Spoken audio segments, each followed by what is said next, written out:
일반 기상학, 국지적인 바람. 바람이 생기는 근본 원인은 기압의 차이, 즉 기압 경도 때문입니다.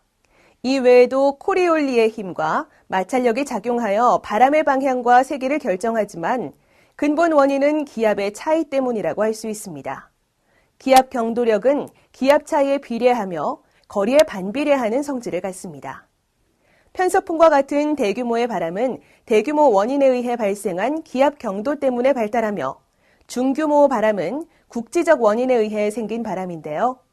중규모 바람을 일반적 관리에 따라 국지바람이라 부릅니다. 국지적 기압 경도는 주로 지표의 성질 차이로 인한 차등 가열 또는 지형의 효과 때문에 발생합니다.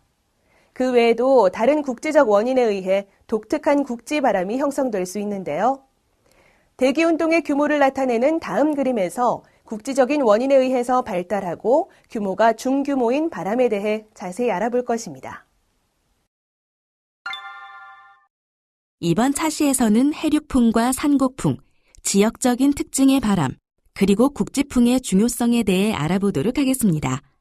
이번 학습을 통해 여러분은 국지적인 원인에 의해 생기는 바람의 종류에 대해 분류할 수 있고 각각의 국지적인 바람의 이름과 생기는 원인에 대해 설명할 수 있습니다.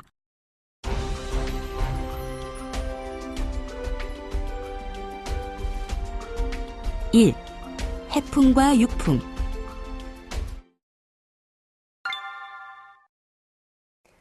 해륙풍이란 해안이나 해안 부근의 지역에서 일사의 흡수와 야간의 방사 차이에서 생기는 온도차에 대응해서 생긴 기입차가 원동력이 되어보는 국지풍입니다. 해안에서는 육지와 해안 간의 열적 성질 차이로 인해 국지적 기압 분포의 일변화가 일어나고 그 결과로 낮에는 해풍, 그리고 밤에는 육풍이 발달합니다. 낮에 태양복 사이에 가열된 육지는 그 위에 공기를 가열시켜 팽창시킵니다. 한편 해수면 온도는 하루 중 거의 변화가 없기 때문에 바다 위의 공기는 열적 변화가 거의 없는데요.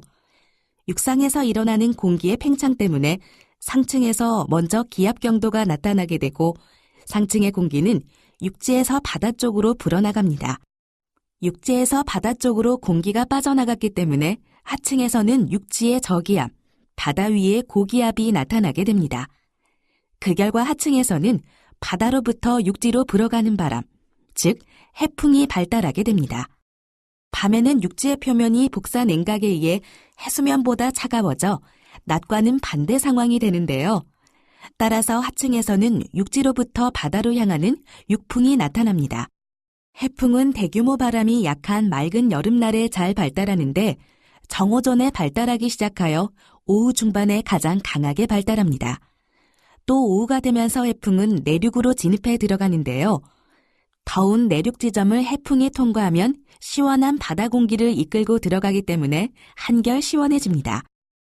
해풍의 가장 전면에서는 해풍이 급격히 약해져서 수렴구역이 생기는데 이 수렴구역을 해풍 전선이라고 합니다. 해풍 전선에서는 상승 기류가 있기 때문에 습기가 많은 곳에서는 해안선이 나란히 나타나는 해풍 전선 위에 대류운이 발달합니다. 한반도 해안에서는 대략 늦은 봄부터 이른 가을까지의 기간에 걸쳐 해풍이 나타납니다. 또한 호안에서 낮 동안의 호수에서 부는 바람을 호풍이라고 합니다. 일반적으로 해풍의 두께는 200에서 1000m, 풍속은 5에서 6m/s 정도, 육풍의 두께는 100m 전후, 풍속은 2에서 3m/s 정도입니다. 일반 대기의 풍속과 비교해서 그다지 강하지 않으므로 보통 바람이 강할 때나 흐리거나 비가 오는 날에는 관측이 잘 되지 않습니다. 해풍의 진입거리는 20에서 50km로 생각되고 그 산단은 지상의 바람의 수렴선을 형성하고 저군을 만드는 일도 있습니다. 해륙풍은 지형의 영향을 크게 받습니다. 그래서 그 형태는 개개 지형에 의해 상당한 차이가 있고 또 복잡한 지형에서는 해륙풍 이외에 국지적인 고저기압에 의한 바람 등의 현상과 겹쳐서 관측되는 것이 보통입니다. 기상현상으로서의 위치 매김은 국지순환 중 사면풍, 산곡풍과 함께 열정 원인에 의한 순환이며 최근에는 광학 스모그 등 대기오염과의 관계가 주목되고 있습니다.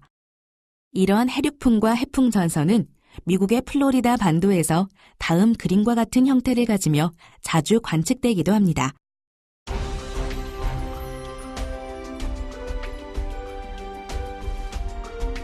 2. 산풍과 곡풍.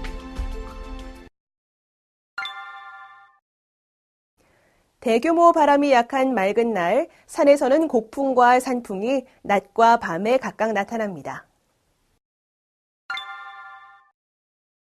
낮에는 산 경사면이 태양 복사위에 가열되므로 경사면과 접해 있는 공기는 같은 고도에 위치한 기압 경도력과 상향 부력을 동시에 받아 계곡으로부터 산 경사면을 따라 위쪽으로 불어가게 되는데 이 바람을 곡풍이라고 합니다. 산 정상에서는 가열된 공기가 위로 상승하여 종종 저군을 발달시키고 대기가 불안정하면 정난운이 발달하여 강한 비와 번개를 일으키곤 하는데요. 이 때문에 산에서는 후덥지근한 여름 오후에 종종 뇌우가 발생하는 것입니다. 야간에는 산 경사면이 빠르게 복사 냉각되므로 공기의 흐름이 바뀌어 산 위쪽에서 계곡으로 내려오는 바람, 즉 산풍이 붑니다. 낮 동안의 곡풍을 자세히 살펴보면 골짜기의 양측에는 사면을 불어 올라가는 사면풍이 있고 그것을 보충하는 형태로 고래 중앙부 상공에는 하강풍이 생깁니다. 이 사면풍 순환과 합체한 모양으로 등성이의 지면에서 상공까지 평지에서 골짜기를 하강하는 바람이 일어납니다. 야간에 일어나는 산풍은 곡풍보다는 층이 얇고 사면을 따라서 흘러내려오는 경향이 있습니다. 소규모의 산풍은 찬바람의 공기를 배출하는데요.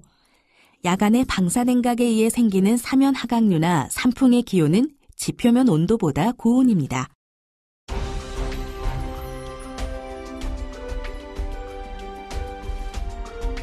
3.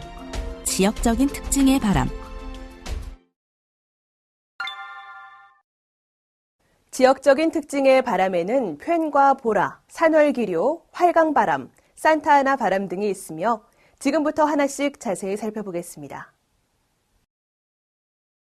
펜은 육지의 경사면을 따라 하강하는 또 다른 종류의 바람으로서 다양한 지역 이름들로 불리는데 로키 산맥의 동쪽 경사면을 따라 흐르는 것을 치누쿠, 그리고 알프스에서의 그러한 바람을 펜이라고 합니다. 현재 펜은 일반적으로 널리 사용되는 용어로 여기서 설명되는 것 또한 사용되는 특정 이름에 관계없이 일반적인 특징입니다. 펜은 산의 풍하측에 저기압이 있을 때 잘 발달합니다. 산에 넘어오는 공기는 하강하면서 단열 압축에 의해 승온됩니다. 또 전에 산을 타고 올라오면서 구름을 형성하여 비를 뿌린 후 산에 넘어온 공기는 수분이 상당량 제거되고 수증기 응결 시 방출된 수문열에 의해 가열된 상태이기 때문에 건조하고 온도가 높은 바람으로 산을 타고 내려오게 될 것입니다. 이러한 건조하고 상대적으로 더워진 산 뒤쪽의 바람을 펜이라고 합니다. 펜바람이 흔하게 나타나는 곳은 상대적으로 온난 건조한 기후가 나타납니다. 다시 설명하자면 산맥을 따라 상승하는 기류는 포화하면 수분 단열을 포함할 수 있는 수증기의 양으로 기온에 따라 다르지만 100m당 약 0.6에서 0.7도씨로 기온이 하강하지만 산맥을 넘어서 하강하는 경우 건조 단열 감률의 비율로 기온이 상승해서 상대 습도는 현저하게 감소합니다.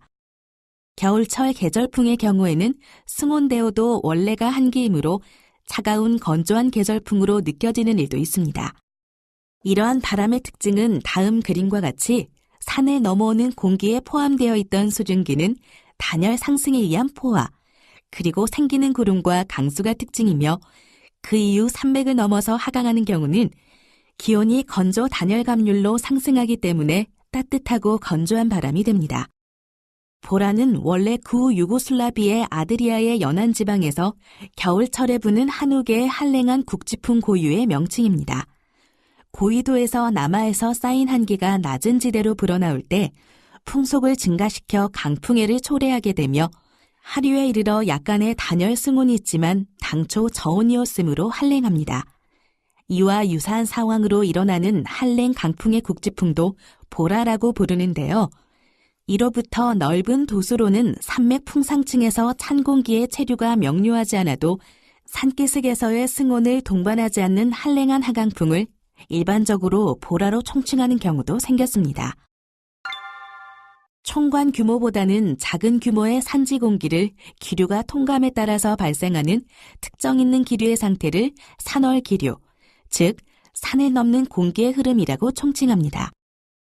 산월 기류는 산맥을 상승하는 기류, 산맥 상공의 기류 및 산맥을 하강하는 기류로 나뉘지만 일반적으로 후자의 두 개를 산월 기류라고 하는 일이 많습니다. 산맥을 넘는 흐름은 산맥의 영향으로 발생하는 산악파로 불리는 내부 중력파에 의해 특징지어지며 산악파의 성질은 대기의 연직 안정도, 산맥의 형태 및 풍속의 연직 분포에 의해 결정됩니다. 산맥 풍하의 기류는 사면풍이라고 합니다. 건조해서 고온인 폐hen형 및 한랭한 보라형의 사면풍으로 분류하는 경우도 있는데요. 하강풍은 산악파나 수력도약 대륙 사면을 떨어져서 해역의 따뜻한 공기 덩어리와 강렬하게 부딪히면 위쪽으로 치올라옵니다. 도수현상이라고도 하는데요. 우리 주변에서는 용수로의 둑을 넘는 강물이 하류에서 용솟음 치는 것과 같은 관계이며 아주 강한 국지풍을 가져오는 일이 있습니다. 비교적 높은 곳에 위치한 차갑고 밀도가 높은 공기가 중력에 의해 아래로 흘러가는 것을 활강바람이라고 합니다.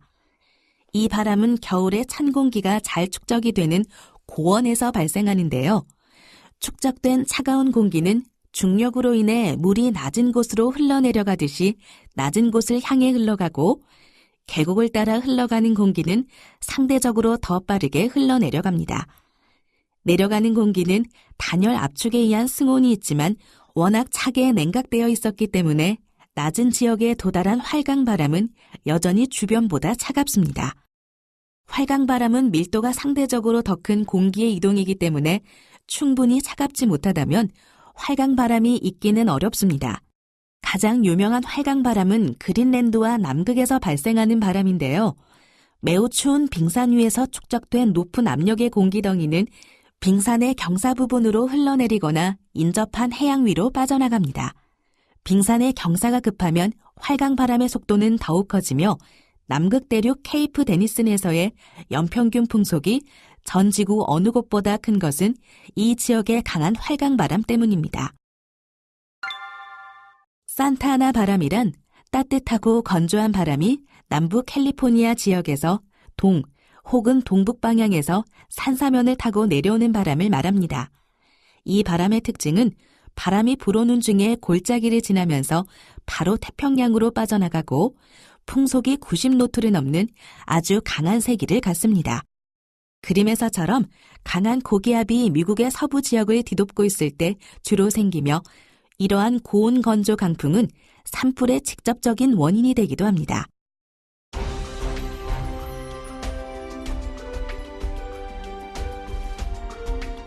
4. 국지풍의 중요성.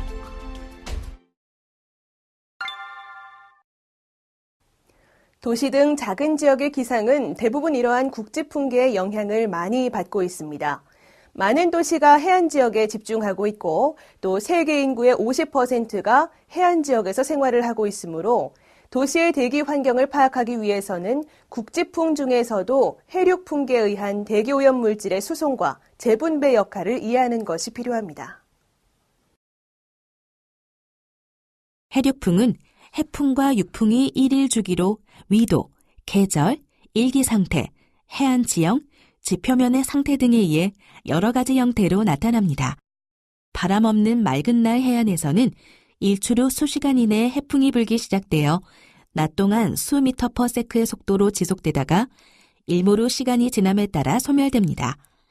그 이후 육풍이 불기 시작하여 일출 후에 소멸되고 다시 해풍이 불게 됩니다. 이와 같이 해안역에 형성되는 해륙풍계는 폐쇄된 순환계를 형성하여 풍하측뿐만 아니라 풍상측의 공기도 점차 오염시킵니다. 또한 해풍은 육상의 혼합층 고도에도 영향을 미치므로 오염물질의 수송에 의한 대기오염 측면에서도 국지풍계의 고려는 매우 중요한 의미를 가집니다. 또한 요즘 들어서는 풍력 발전의 입지를 고려할 때도 이러한 국지 풍계가 중요한 인자로 작용합니다. 가령 너무 강하거나 약한 바람보다는 지속적이고 적당한 강도의 바람이 풍력 발전에 가장 적합합니다.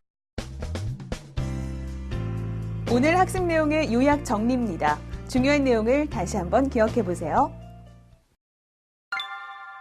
먼저 해풍과 육풍에 대해 살펴보면 해풍과 육풍은 바다와 육지가 맞닿아 있는 해안가에서 발생하며 낮과 저녁에 생기는 상대적인 온도 차이로 인한 기압차로 발생합니다. 산풍과 곡풍 또한 해풍과 육풍처럼 온도차, 이로 인한 기압차로 발생합니다. 펜에 대해 살펴보면 바람이 산맥에 생기는 하강기류를 일컫는 말로 하강하면서 생기는 단열 압축 때문에 온도 상승을 동반합니다. 마지막으로 활강바람은 높은 곳에 있는 차갑고 상대적으로 무거운 공기가 중력에 의해 흘러내리는 바람을 말합니다. 이것으로 국지적인 바람에 대한 학습을 마치겠습니다. 수고하셨습니다.